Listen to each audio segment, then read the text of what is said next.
안녕하세요. 1-28 에스겔 43장에서 45장까지 말씀 함께 읽도록 하겠습니다. 에스겔 43장입니다. 그 후에 그가 나를 데리고 문에 이르니 곧 동쪽을 향한 문이라.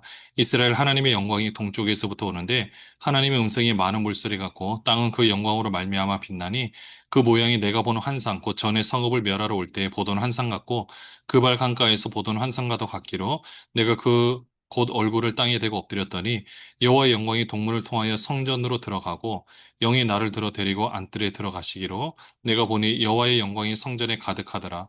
성전에서 내게 하는 말을 내가 듣고 있을 때에 어떤 사람이 내 곁에서 서 있더라. 그가 내게 이르시되 인자야 이는 내 보좌에 쳐서 내 발을 두는 쳐서 내가 이스라엘 족속 가운데 영원히 있을 곳이라. 이스라엘 족속 곧 그들과 그들의 왕들이 음행하며 그 죽은 왕들의 시체로 다시는 내 거룩한 이름을 더럽히지 아니하리라. 그들이 그 문지방을 내 문지방 곁에 두며 그 문설주를 내 문설주 곁에 두어서 그들과 나 사이에 겨우 한 담이 막히게 하였고 또 그 행하는 가증한 일로 내 거룩한 이름을 더럽혔으므로 내가 노하여 멸망시켰거니와 이제는 그들이 그 음란과 그 왕들의 시체를 내게서 멀리 제거하여 버려야 할 것이라. 그러면 내가 그들 가운데 영원히 살리라. 인자야 너는 이 성전을 이스라엘 족속에게 보여서 그들이 자기의 죄악을 부끄러워하고 그 형상을 측량하게 하라. 만일 그들이 자기들이 행한 모든 일을 부끄러워하거든 너는 이 성전의 제도와 구조와 그 출입하는 곳과 그 모든 형상을 보이며 또 그 모든 규례와 그 모든 법도와 그 모든 율례를 알게 하고 그 목전에 그것을 써서 그들로 그 모든 법도와 그 모든 규례를 지켜 행하게 하라. 성전의 법은 이러하니라. 산꼭대기 지점의 주인은 지극히 거룩하니라. 성전의 법은 이러하니라. 하나님께서 에스겔 선지자를 43장 1절에 보시면 동쪽을 향한 문에 데리고 가시는데요. 그때 2절에 보니까 하나님의 영광이 동쪽에서부터 오는데 하나님의 음성이 많은 물소리 같고 땅은 그 영광으로 말미암아 빛난다라고 말씀하고 있습니다. 그 놀라운 광경을 본 에스겔의 반응은 3절에 보시면 얼굴을 땅에 대고 엎드렸는데요. 또 4절에 여호와의 영광이 동문을 통하여 성전으로 들어오고 성전에 가서 보니까 여호와의 영광이 성전에 가득한 것을 보게 됩니다. 이때 6절에 보시면은 성전에서 하는 말을 듣고 있는데 7절에 이는 내 보좌에 쳐서 내 발을 두는 처소라고 합니다. 원래는 하나님의 보좌가 있음에도 불구하고 지금 이곳에서 이제 거기에 계시는 것이 아니라 이곳에서 내가 너희와 함께 하겠다. 그러니 이곳을 이제 거룩한 곳으로 잘 구별 시켜라라고 이제 말씀하고 있습니다. 또 10절에 보시면은 이 성전은 이스라엘 족속에게 보여서 자기의 죄악을 부끄러워하게 하고 그러니까 예전에 성전에서 행했던 그 모습들, 그러니까 우상을 성전에 있지만 우상을 섬기는 모습들, 또 말씀대로 순종하지 않았던 모습들을 바라보며 이 성전을 통해서 깨달으라는 거죠. 하나님께서 그렇게 말씀을 해주고 계십니다. 성전의 법에 대해서 철저히 말씀해주고 계시죠. 13절부터 보시면요. 제단의 크기는 이러하니라. 한 자는 팔꿈치에서부터 손가락에 이르고 한 손가락 넓이가 더한 것이라. 제단 밑받침의 높이는 한 척이요. 그 사방 가장자리의 너비는 한 척이며 그 가로둘린 턱의 너비는 한 뼘이네. 이는 제단 밑받침이요. 이 땅에 닿은 밑받침 면에서 아래층의 높이는 두 척이요. 그 가장자리의 너비는 한 척이며 이 아래층 면에는 이 층의 높이는 네 척이요. 그 가장자리의 너비는 한 척이며 그 번제단 위층의 높이는 네 척이며 그 번제하는 바닥에서 소순뿔이 넷이며 그 번제하는 바닥의 길이는 12척이요. 너비도 12척이네. 네모 반듯하고 그 아래층의 길이는 14척이요. 너비는 14척이네. 네모 반듯하고 그 밑받침의 둘린 턱의 너비는 반척이며 그 가장자리의 너비는 한 척이니라. 그 층계는 동쪽을 향하게 할지니라. 네, 제단의 크기가 얼마나 되는지, 그리고 그 제단의 모양이 어떤지. 그러니까 이 제단의 모양은 우리가 생각하는 그 번제단의 모습과 비슷합니다. 네, 그곳에서 이제 제물을 태워 드리는데요. 그 환상을 또 에스겔을 통해서 말씀해 주고 계십니다. 18절부터 보시면요. 그가 내게 이르시되 인자야 주 여호와께서 이같이 말씀하셨느니라. 이 제단을 만드는 날에 그 위에 번제를 드리며 피를 뿌리는 규례는 이러하니라.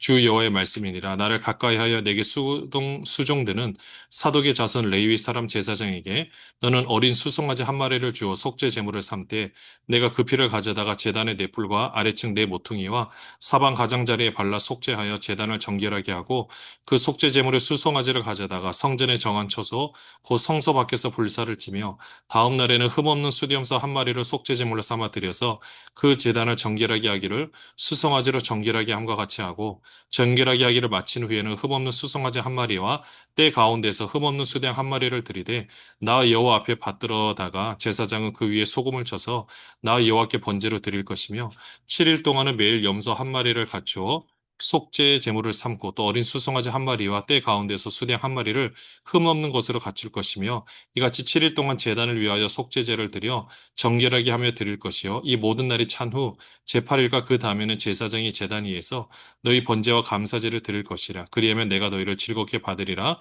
주 여호와의 말씀이니라.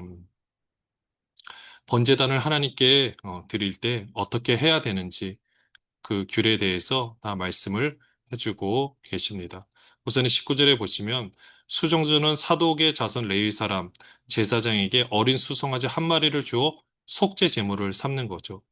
그러니까 제사를 드리려고 하더라도 그것은 본인의 어떤 공의, 본인의 어떤 힘으로 하는 것이 아니라 이렇게 제물이 대신해서 죽음을 통해서 그 죄가 사해지는 것을 알 수가 있고요. 이렇게 또 20절에 보시면 피를 가져다가 내 모퉁이에 속죄함의 제단을 정결하게 먼저 하고요. 또 21절에 속죄제물의 수송아지를 가져다가 정한 초소 성소 밖에서 불사르고 그 다음에 흠없는 수염소 한 마리를 속죄제물로 삼아서 제단을 정결하게 똑같이 하고요. 또 24절에 보시면은 소금을 치는 모습도 나오고 또 25절에 7일 동안 매일 염소 한 마리씩을 갖추고서 드린 다음에 또 수탉 한 마리 흠없는 어린 것으로 갖추어서 드리고 그 다음에 보시면은 이렇게 다 하고 나서 이렇게 번제 봉헌을 하고 나서 너희 번제와 감사제를 드리면 하나님께서 즐겁게 받으시겠다. 를 말씀해 주십니다. 이게 한편으로 생각하면 이런 규칙을 알려주시는 것이 훨씬 더 편합니다. 왜냐? 그렇게 하면 거기에 맞추면 되거든요. 근데 그걸 맞추지 않으면 어떤 문제가 생기느냐? 혹시 이걸 내가 더 정성스럽게 하기 위해서 마치 우상숭배를 하는 사람들 하는 것처럼 내게 가장 소중한 것을 드린다든지 뭐 이렇게 변질이 될 수도 있습니다. 그러니까 그렇게 되면 뭐 인신제사, 물론 여기서 그렇게 하지 않겠지만 그런 과정들도 보면 가장 소중한 것이 무엇인가 드리는 모습에서 나오는 건데 하나님은 이 제물을 통해서 이런 방식들을 또 알려주셔서 그들이 하나님을 섬길 수 있도록 말씀해 주신 것을 보게 됩니다. 에스겔 44장입니다. 그가 나를 데리고 성소의 동쪽을 향한 바깥문에 돌아오시니 그 문이 닫혔더라. 여호와께서 내게 이르시되 이 문은 닫고 다시 열지 못할지니 아무도 그리로 들어오지 못할 것은 이스라엘 하나님 나 여호와가 그리로 들어왔습니다. 그러므로 닫아둘지니라. 왕은 왕이 까닭에 안길로 이 문 현관으로 들어와서 거기에 앉아서 나 여호와 앞에서 음식을 먹고 그 길로 나갈 것이니라. 아까 하나님께서 동쪽 문을 향해 들어오신다라고 했는데 그래서 그 문은 지금 닫혀 있습니다. 그러니까 이 문을 닫고 다시 열지 못할지니 그것은 하나님께서 이 일이 들어오셨기 때문에 그러니까 닫아두는 거죠. 하나님 외에는 들어올 수 없는 전용 출입구라는 겁니다. 근데 3절을 보시면 왕은 왕이 까닭에 까닭에 안길로 문 현관으로 들어올 수는 있어요. 네. 하지만 내 옆에 음식을 먹고 또 그 길로 나아가야 된다라는 겁니다.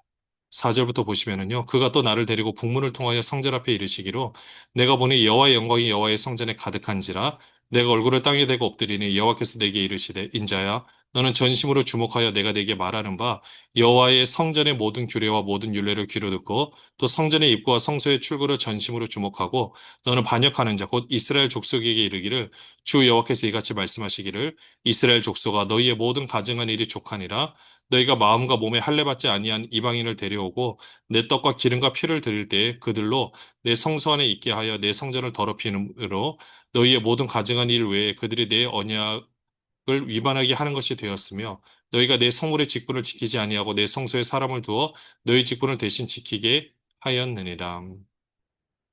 그 성전에 동문을 통하여 성전에 들어가서 보니까 여호와의 성전 안에 하나님의 영광이 가득한 것을 보게 됩니다. 네, 그렇게 6절에도 보시면 반역하는 자 이스라엘 족속에게 이르기를 주 여호와께서 이같이 말씀하시는데 너희의 모든 가증한 일이 족하다. 그러니까 7절에 보시면 할례 받지 아니한 몸과 마음에 할례 받지 아니한이라고 되어 있는데요. 그러니까 몸에 할례 받지 않은 이방인도 데려오고 또 마음도 그렇고 그러니까 육신적으로 할례뿐만 아니라 마음적으로 이제 더러운 죄에서 돌이킨 그런 할례를 받은 사람들을 어, 이 되어야 되는데 그렇지 않은 사람들을 데려오는 거죠. 그렇게 해서 그 성전을 자기 마음대로 하나님 법대로가 아닌 자기 마음대로 사용하는 그런 모습들이 있었습니다. 그 9절부터 보시면은요. 주 여호와께서 이같이 말씀하셨느니라 이스라엘 족속 중에 있는 이방인 중에 마음과 몸의 할례를 받지 아니한 이방인은 내 성소에 들어오지 못하리라 이스라엘 족속이 그릇 행하여 나를 떠날 때에 레위 사람도 그릇 행하여 그 우상을 따라 나를 멀리 떠났으니 그 죄악을 담당하리라 그러나 그들이 내 성소에서 수종들어 성전문을 맡을 것이며 성전에서 수종들어 백성의 번제의 희생물과 다른 희생물을 잡아 백성 앞에 서서 수종들게 되리라 그들이 전에 백성을 위하여 그 우상 앞에서 수종들어 이스라엘 족속이 죄악에 걸려 넘어지게 하였으므로 내가 내 손을 들어쳐서 그들이 그 죄악을 담당하였느니라 주 여호와의 말씀이니라 그들이 내게 가까이 나와 제사장의 직분을 행하지 못하며 또 내 성물 곧 지성물에 가까이 오지 못하리니 그들이 자기의 수치와 그 행한 바 가증한 일을 담당하리라 그러나 내가 그들을 세워 성전을 지키게 하고 성전의 모든 수종들은 일과 그 가운데서 행하는 모든 일을 맡기리라. 분명히 이방인 중에 마음과 몸의 할례를 받지 아니한 이방인은 성소에 들어오지 못한다라고 했습니다.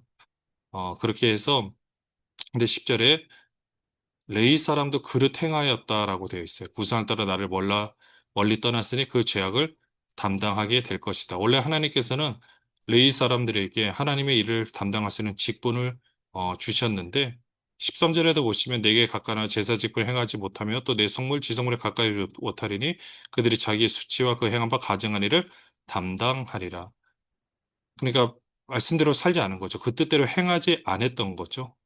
자기 멋대로 했던 모습들. 그러면 그 직분을 박탈당할 수밖에 없게 되는 겁니다. 15절부터 보시면요. 이스라엘 족속이 그릇 행하여 나를 떠날 때에 사독의 자손 레위 사람 제사장들은 내 성소의 직분을 지켰은즉 그들은 내게 가까이 나와 수종을 들되 내 앞에 서서 기름과 피를 내게 드릴지니라. 주 여호와의 말씀이니라. 그들이 내 성소에 들어오며 또 내 상에 가까이 나와 내게 수종들어 내가 맡긴 직분을 지키되 그들의 안뜰문에 들어올 때나 안뜰문과 성전 안에서 수종들 때에는 양털옷을 입지 말고 가는 베옷을 입을 것이니 가는 배관을 머리에 쓰며 가는 배 바지를 입고 땀이 나게 하는 것으로 허리를 동이지 말 것이며 그들이 바깥들 백성에게로 나갈 때에는 수종들은 옷을 벗어 거룩한 방에 두고 다른 옷을 입을지니 이는 그 옷으로 백성을 거룩하게 할까 함이라. 그들은 또 머리털을 밀지도 말며 머리털을 길게 자라게도 말고 그 머리털을 깎기만 할 것이며 아무 제사장이든지 안뜰에 들어갈 때도 포도주를 마시지 말 것이며 과부나 이혼한 여인에게 장가들지 말고 오직 이스라엘 족속의 처녀나 혹시 제사장의 과부에게 장가들 것이며 내 백성에게 거룩한 것과 속된 것의 구별을 가르치며 부정한 것과 정한 것을 분별하게 할 것이며 송사하는 일을 재판하되 내 규례대로 재판할 것이며 내 모든 정한 절기에는 내 법도와 율례를 지킬 것이며 또 내 안식일을 거룩하게 하며 시체를 가까이하여 스스로 더럽히지 못할 것이로되 부모나 자녀나 형제나 시집가지 아니한 자매를 위하여는 더럽힐 수 있으며 이런 자는 스스로 정결하게 한 후에 7일을 더 지낼 것이요 성소에서 수종들기 위해서 안뜰과 성소에 들어갈 때에는 속죄제를 드릴지니라 주 여호와의 말씀이니라 그들에겐 기업이 있으리니 내가 곧 그 기업이라 너희는 이스라엘 가운데서 그들에게 산업을 주지 말라 내가 그 산업이 됨이라 그들은 소제와 속죄제와 속건제의 세물을 먹을지니 이스라엘 중에서 구별하여 드리는 물건을 다 그들에게 돌리며 또 각종 처음 익은 열매와 너희 모든 예물 중에 각종 거제 제물을 다 제사장에게 돌리고 너희가 또 첫 밀가루를 제사장에게 주어 그들에게 내 집에 복이 내리도록 하게 하라. 새나 가축이 저절로 죽은 것이나 찢겨서 죽은 것은 다 제사장이 먹지 말 것이니라.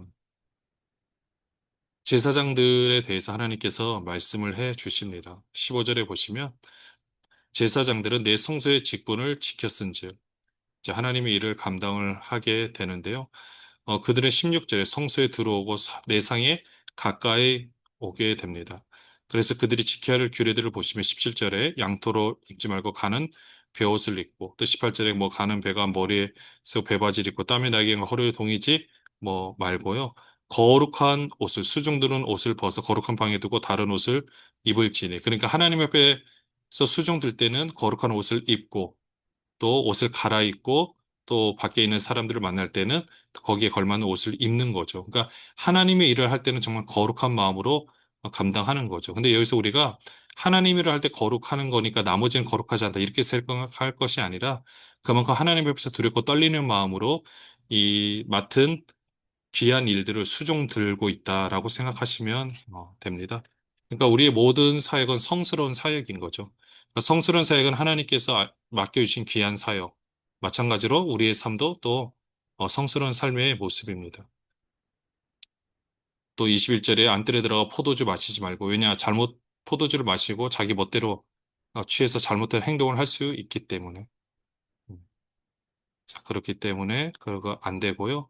그 다음에 결혼 생활에 대한 모습도 다 알려주고 있습니다. 그리고 28절에 그 기업을 하나님께서 그들에게 산업을 주지 말고 내가 그 산업이 될 것이다. 그러니까 이스라엘 백성들은 제사장들에게 30절에 보시면은 처음 익은 열매 예물 중에 각종 거제 제물 자 제사장에 돌리고 또 그것을 통해서 제사장에 주어서 내 집에 복이 내리도록 하게 하라. 네, 그렇게 섬길 수 있는 마음이 귀한 마음이죠. 그 마음 가운데 하나님께서 갚아주시겠다라고 말씀하고 있습니다. 에스겔 45장입니다. 너희는 제비 뽑아 땅을 기업으로 삼을 때 한 구역을 거룩한 땅으로 삼아 여호와께 예물로 드릴지니 그 길이는 2만 5천 척이요 너비는 만 척이라 그 구역 안 전부가 거룩하리라 그 중에서 성소에 속할 땅은 길이가 500척이요 너비가 500척이니 네모가 반듯하며 그 외에 사방 신척으로 전원이 되게 하되 그 이 측량한 가운데 길이는 2만 5천 척을 너비는 만척을 측량하고 그 안에 성소를 둘지니 지극히 거룩한 곳이요 그것은 성소에서 수종드는 제사장들 곧 하나님께 가까이 나아가서 수종드는 자들에게 주는 거룩한 땅이니 그들이 집을 지을 땅이며 성소를 위한 거룩한 곳이라 또 길이는 2만 5천 척을 너비는 만 척을 측량하여 성전에서 수종드는 레위 사람에게 돌려 그들의 거주지로 삼아 마을 스물을 세우게 하고 구별한 거룩한 구역 옆에 너비는 5천 척을 길이는 2만 5천 척을 측량하여 성읍의 기지로 삼아 이스라엘 온 족속에게 돌리고 드린 거룩한 구역과 성읍과 기지된 땅의 좌우편 곧 드린 거룩한 구역의 옆과 성읍의 기지 옆의 땅을 왕에게 돌리되 서쪽으로 향하여 서쪽 국경까지와 동쪽으로 향하여 동쪽 국경까지니 그 길이가 서로 구역 하나와 서로 같을지니라. 이 땅을 왕에게 돌려 이스라엘 가운데 기업으로 삼게 하면 나의 왕들이 다시는 내 백성을 압제하지 아니하리라. 그 나머지 땅은 이스라엘 족속에게 그 지파대로 줄지니라. 네, 거룩한 구역. 제비를 뽑아서 땅을 나눌 때요. 그 거룩한 땅으로 삼아 여호와께 예물로 드리는데 길이가 2만 5천 척이고 너비가 만 척이라고 했습니다. 그 안에 모든 것은 다 거룩한 곳이고요. 네. 그것 가운데 4절에 보시면은 제사장들을 위한 땅이 있고요. 또 수종들은 자들에게 주는 거룩한 땅이고 거기가 이제 그 집도 지으고 성소를 위한 거룩한 곳으로 세우고요. 또 성전에서 5절에 보시면 수종들은 레위 사람에게 돌려 그들의 거주지를 삼아 마을 스물을 세우게 하고, 네. 자, 그렇게 해서 그 사람들이 지낼 수 있도록 하나님께서 또 배려해 주시는 것을 보게 됩니다. 또 왕에게도 주죠. 양쪽 땅, 그 왕에게 7절 후반절에 보시면 옆에 땅을 왕에게 돌리되 서쪽으로 향하여 서쪽 국경까지 동쪽으로 향하여 동쪽 국경까지니 그 길이 구역 하나와 서로 같을지니라.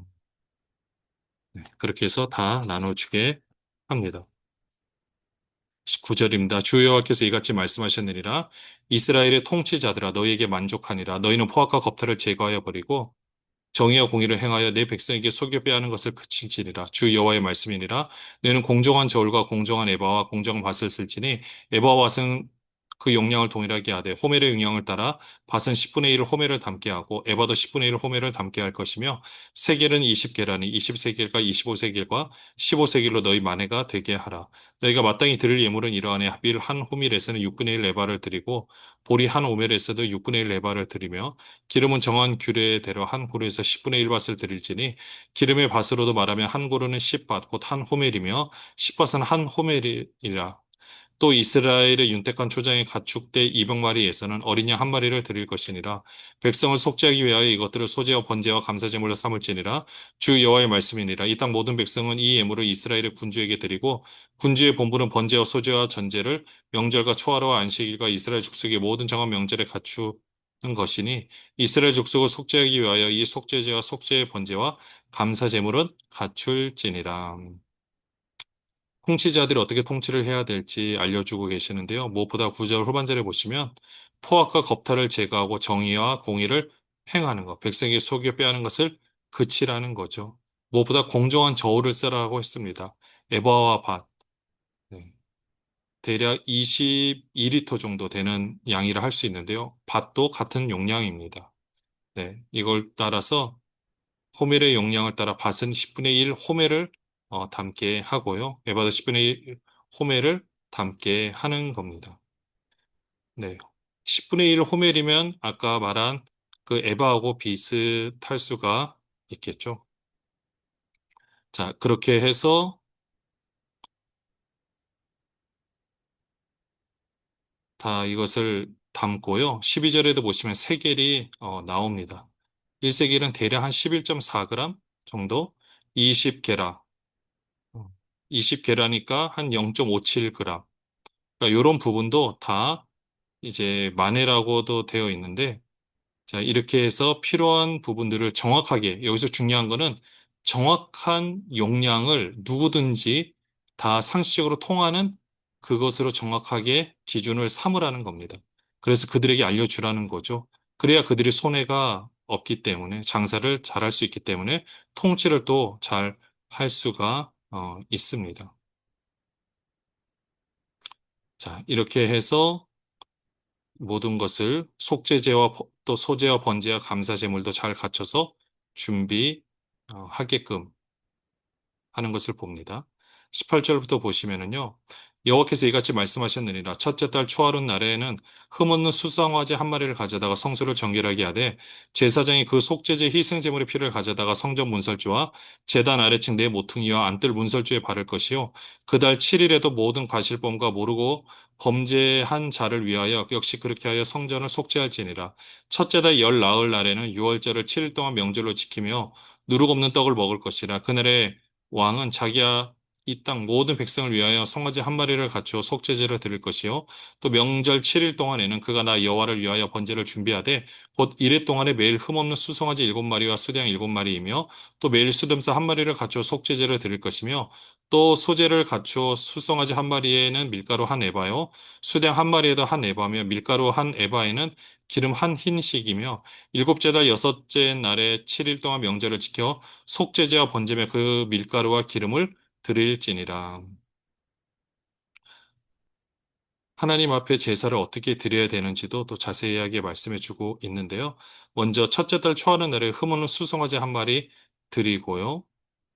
이것을 성소를 정결하게 하는 겁니다.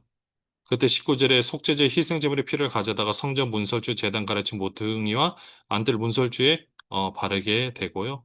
또 20절에도 보시면은 과실범과 모르고 범죄한 자를 위하여 그러니까 잘못해가지고 뭔가를 했고 또는 누가 잘못했는지 알 수 없는 자 이런 부분들을 위해서 성전을 속죄를 시켰던 것을 봅니다.